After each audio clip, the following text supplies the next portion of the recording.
mishumina vanowana pekugaragara here. Dzada ndiverenge kubva bhuku yaMatthew 27, Matthew 27, verse 46. The chirungu will explain us. At about 3 o'clock, Jesus cried out with a loud voice, Eli, Eli, lama sabachthani, which means, my God, why have you abandoned me? Zvinoreva kuti Jesu ari pamuchinjikwa mukurwadziwa, wakachema achiti, Mwari wangu, mandisiirei. Statement iroro mukurarama ririko rekunzwa kuti Mwari vanenge vandisiya, especially pachiitiko chinonzi kufirwa nhamwe. Kufirwa ifunction kuvanhu vauya, inhamo kuvanhu vafirwa vacho. So there are times yekuti mumwe anenge achitorona kari kaprogramu kari kungoitikawo zvako, but to some it's a painful moment. But izvozvo hazvijambike, wega kana ukapinda chechi ipi kunofiwa. I know kuti vanhu vanonyaudzwa zvemachechi kuti yakati dai makapinda yakati kana dai makazodii. Hakuna chechi yakatiza rufu murau waMwari. Akaberekwa anofa. Whether rich or poor, you die. Educated or not, you die. So chinonzi rufu, chino chinotoda kutodzidziswa vanhu kuti vasvike pakugona, chinorwadza asi hachinjengeke. Saka paakudiwa the way to manage kana pain yacho yauya. Ini ndaka-experience a pain yedeath 2014. I lost a son. Ndakarasukana nemwana wangu mukomana. He was the only boy. Oza uri mufundisi ka unoviga mwana wako dzoka kuchechi wotanga unamatira vana vevamwe, unenge une mubvunzo kuti ko vana vamwe vari kurarama 1 ko inini Mwari ndinoparidza wangu atadzei. Ndo pandakadiscover even kuvanhu vari right sterek kunofiwa, vasiri right kunofiwa. Rufu chinhu chingori common. Kana kun'anga inofa, muprofita anofa, pastor vanofa. So chinhu chinofanirwa kugamuchirika mukurarama nyangwe chichirwadza. Saka iwo Mwari pakuziva kuti kana munhu afirwa anorwadziwa, kuna anonzi mweya mutsvene anova mweya munyaradzi. Nokuti kunyaradzana kwevanhu kune kutaura kwakawanda. Pese panofa munhu pane nyaya. Vamwe vanotaura chauraya munhu, vamwe vanoignora kuti munhu akaberekwa anotongofa. Nekuda kwekuti dzimwe nguva vanotaura dai makamhanya chipatara chakati. Ndakuudzai ndikati madoctors anofa, maprofesa madoctors anofa. So nguva yerufu rwako hainjengeke. Chiripo mukurarama zvikuru sei kuziva Mwari, kunamata. Kana chiti kunamata hazvitara kupinda chechi. Kupinda chechi zvinoitwa nemunhu akutonamata. Saka muchiona kuti kuna asinganamata anotopinda futi. Nokuti kunamata kuita zvinotaura Mwari. Kuva a person anogamuchirika even musociety yaunogara. So Jesu ari pacross ari kuti Mwari wangu mandisiirei. Zvinoita sekunge baba vamusiya nekuda kwekuti ari kusangana nepain yaanga asingatarisire kusangana nayo. Ichikonzerwa nekuti baba ndozvavada. Paakatonamatsa muGetsemani akati aiwa mukombe uyu baba, asi kana kuri kuda kwenyu ngazviitike. So chinonzi rufu chinoitika. Kana mukataura kuti aiwa dai vakapinda chechi yakati, dai vakaenda kuna profeti ningi, profeti vanofa. Nguva ikakwana munhu anofa. Dai akaenda chipatara chakati, every good hospital ine mochari, kuratidza kuti munhu haende kunorapwa chete, pamwe pacho unosvika uchipfuririra uchienda kumochari. Hakuna chipatara chisina mochari. Mochari isign yekuti kana zvarambawo ndokwa zvinoperera. So munhu anotraya, munhu ane shungu, but upenyu ndozvauri, chakaberekwa chinofa. Dzimwe nguva tinonyanyobatikana kuti munhu afa ari mudiki. But let me tell you hama dzangu, kufa hakuna zera. Kufa hakuna zvikonzero zvamunganyanyobata kuti because azodai. Nokuti kune vamwe vari kutodaro vasiri kufa. Amen. Ini ndiri mufundisi pandakafunda nekuBhawa for a long time. Tine zvataita ikoko zvakauraya vamwe vangu ina handina. Ndoba ndakaziva kuti Hector hafi.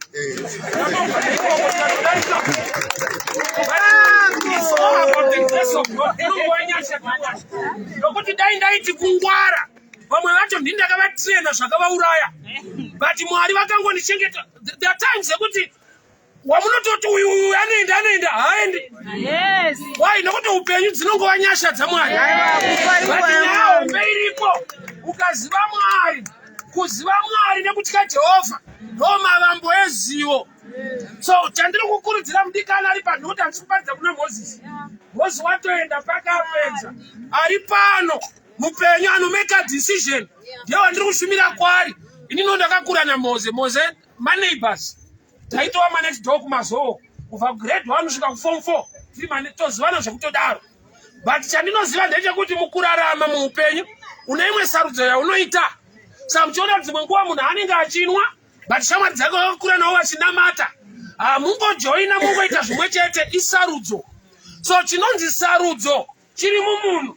Tine vanhu vanomanikidzirwa kunamata, but vasati vaita sarudzo yekunamata. Ndakakura nevabereki vaenda kuZayoja. Chaita kuti ndiende kuchechi ndiri mudiki hakusi kuda Mwari. Angu waitu ukanobva kuchechi sadza manero ahudye. Saka ndakaripindira sadza. Chechi ndakaripindira sadza. Ndaitozviziva kuti ukatorobva hariko manero. Saka yesadza yeyo inopinza munhu chechi. Zvichida kana varume anogona kuti ndakupinda ndiri kuenda kuchechi kwamadhamu. Kuteera madhaite. Vane runako dai vari pari nani. Bandakangobva ndibva kudongosva ndikapfuura nekuna Chinamano. Ndikaona mwanzvadzi dzangu dzakanaka zvokuti fe dzisiri mumba. Ndobva ndoti runako harupe munhu imba. Akana.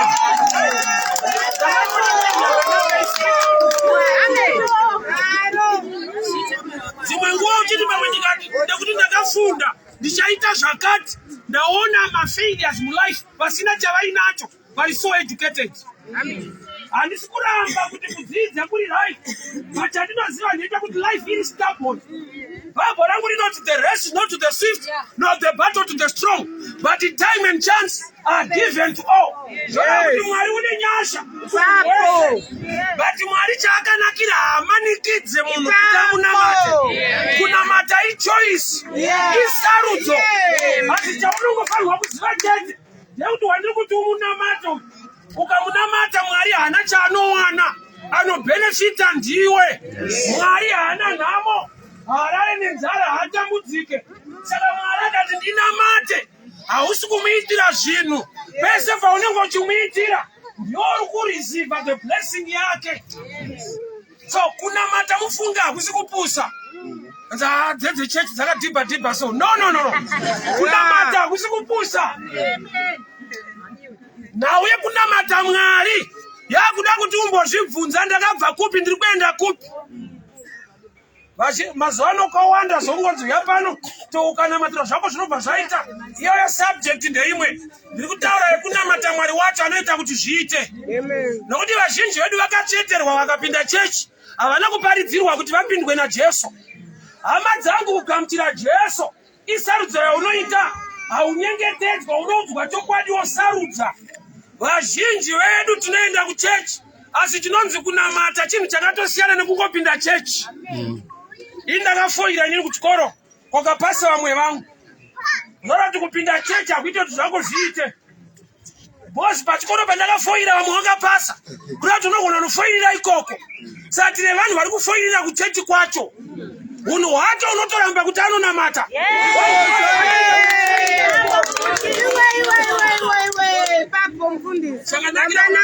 You become a good citizen in your country, in your community. Unowane respect nevamwe. Unova munhu anoremekedzwa anogamuchirawo vamwe musociety.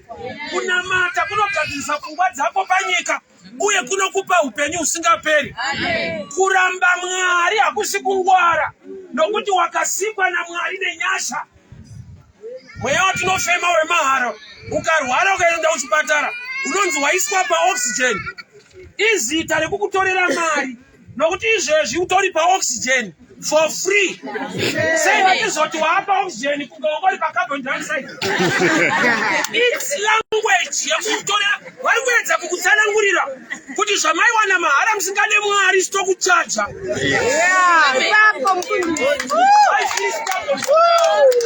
Ukaramba Mwari wazvikomesera hauna waunenge uchiomesera. Kunamata Mwari kwakanaka. Inazviparidza chechi kam. Wozi wapedza kuzivana kuti munobata muri kupi. Chakandibata ndonyaya. Kwete munobata muri kupi. Nokuti vazhinji osatine vanhu vanoadvertisa chechi dzavo so. Kuti asi mukapinda kwedu situation inochinja. Haichinja nekuti une kwaunopinda. Inochinja nekuti kuna akakupinda nova Kristu. Amen. Kune machechi anonzi right. Aya asi serious. Mwari wedu kunaka kwake is not a respect of person. Chera anomunamata mwaene uzvokwadi. Uri kwaunopinda ikoko anokuropafadza. Amen. Vanhu vakaudzwa mumachechi kuti yakaipa, yakazodai, ikazodai. Hakuna chechi yakanaka, kuna Mwari akanaka kuchechi. Ivanesa mumanuvata dzawanda chechi dzacho. Vari kuti tsotsa ndakushaya ndopinda ipi. Dzikatowanda ndopa ungatowana yako. Usakomplaine kuwanda kwadzo. Chingwa zvachakawanda. Wakadi kuti hatichadya chawanda lobels. Hey, bakers in. Hey, proton. Hatichaziva kuti are confused. Uri kutenga one. Doro kana ukaenda kuboto store kana kwaya kushabhini. Black label ase ku. Oh, wakanyara.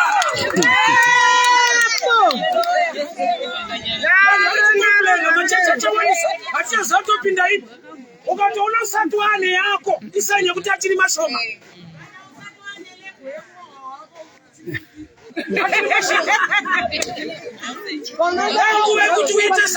My time is done. But the last message and don't go back now. Ndiri kuvhangeri. Kana pana anonzwa kuda kugamuchira Jesu kwete chechi yedu andombokudza kwandopinda. Kana iko kwandiko. Handisi kutsvaga vanhu. I'm looking for souls. Mweya vanhu kuti iponeswe. Tinonyengetedza nekuvatsvetera kuti vapinde chechi yedu. Tinovaparidzira kuti vapindwe naJesu. Saka ndina kuya kuzoadvertise kunaka kwechechi pana. Hakuna chechi yakanaka. Akanaka ndiJesu. Nokuti ndikakuudza kunaka kwedu ukazouya kwairi. Ukayiwa unotozodetseka. Hama dzangu kuchechi hakudenga. Kuchechi kunotonyewa vanhu. Vazhinji uchavakurodza nezvakaitika kuchechi. Zvakaitika pamuchinjikwa. Nyaya yako isafocus pana Mwari kwete pachechi. Yes. Father, we thank you for your word. Thank you for speaking to us. Mwari wenyasha wari kugari. Pachiitiko chinorwadza chakadai. Kagamuchira uwepo hwenyu Mweya Mutsvene unova imi munyaradzi. Mbiri yose iwe kwamuri neprogramu yese Baba. Kufamba kwayo mukupera kwayo imi muchikudzwa muchiremekedzwa. Muzita raJesu. Amen.